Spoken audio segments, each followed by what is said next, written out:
बारां अंता नगर पालिका में चुनावी आचार संहिता के दौरान बैंक डेट में निविदा जारी करने के मामले में पूर्व मंत्री प्रमोद जैन भाया अंता नगर पालिका चेयरमैन मुस्तफा खान समेत अन्य लोगों के खिलाफ दर्ज मुकदमे को लेकर पूर्व मंत्री प्रमोद जैन भाया शनिवार को मीडिया से मुखातिब हुए। इस दौरान उन्होंने कहा कि मेरे कार्यालय से किसी प्रकार का कोई सिफारिश पत्र जारी नहीं किया गया है, बल्कि भाजपा के नेताओं द्वारा फर्जी दस्तावेज तैयार कर मुकदमे में मुझे झूठा फंसाकर मुझे बदनाम किया जा रहा है।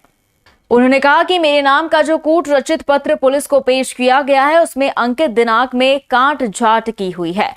वहीं साथ ही प्रथम पेरा की तीसरी पंक्ति में रिक्त स्थान है, जिससे यह दस्तावेज स्वतः ही कूट रचित होना स्पष्ट है। अंता थाने में कुछ दिन पूर्व मुकदमा नंबर 2/24 दर्ज किया गया। उसमें वहाँ के जो नगर पालिका के जो नेता प्रतिपक्ष रामेश्वर जी खंडेलवाल, उनके द्वारा वो मुकदमा दर्ज कराया गया और उसमें मुझे भी मुलजिम बनाया गया। मैंने जानकारी चाहिए कि भाई इसमें मेरा क्या लेना देना है। नगर पालिका एक स्वशासित संस्था है, वो खुद डिसीजन लेती है, खुद निर्णय करते हैं। तो बाद में पता पड़ा कि नहीं साहब आप भी उसमें मुलजिम हैं। मैंने उसकी FIR की कॉपी निकलवाई। फिर मुझे जानकारी मिली, मेरे किसी परिचित ने मुझे जानकारी दी कि साहब व्हाट्सएप पे एक लेटर आया है और वो लेटर आपके द्वारा नगर पालिका को लिखा गया है जो प्रकरण दर्ज हुआ है उस संबंध में। और रामेश्वर जी खंडेलवाल और पूर्व सभापति नगर पालिका बारां के कमल राठौर और एक कोई स्थानीय कोई काल राय के साहब, इन तीनों ने उसको कूटरचित तरीके से फर्जी लेटर तैयार करके लगाया है। इसकी जानकारी मिलने के बाद मैंने वो लेटर मंगवाया।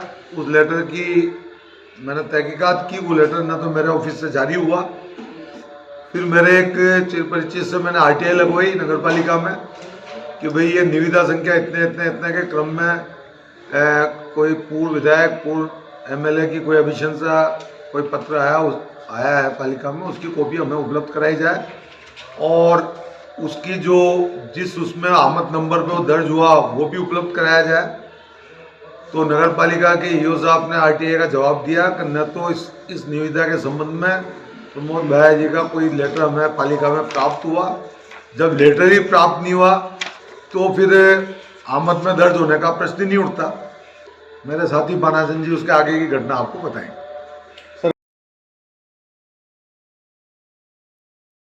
तो हमारे नेता सम्मानित प्रमोद जैन भाई साहब, इसका मुकदमा दर्ज कराने के लिए अंता थाने जाने से पहले SP से बात की कि साहब इस प्रकार से मेरी जानकारी में है, मेरे झूठा लेटर है, मैं इसको जिन लोगों ने इसको बनाया इसकी सत्यता पर जानने के लिए इसकी जांच होनी चाहिए, इसका मुकदमा दर्ज करा दूंगा।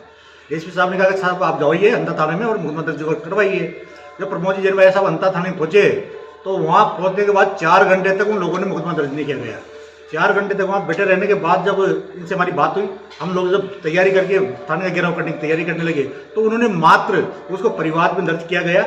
ये दुर्भाग्य है कि जो राजस्थान सरकार का 2 बार जो मंत्री रह चुका है और उसके बाद वो एक रपट दर्ज कराने जाता है, उसको 4 घंटे तक थाने में बिठाया जाता है। हम अगर इस प्रकार की कार्यशैली रही तो आने वाले समय में बारां की धरती पर ईंट से ईंट जाकर जन आंदोलन करेंगे और इनकी जो कुटाराघात चल रही है, जो 2 महीने में जिस प्रकार से हमारे कार्यकर्ताओं पर झूठे मुकदमे दर्ज किए जा रहे हैं, इनको सहन नहीं किया।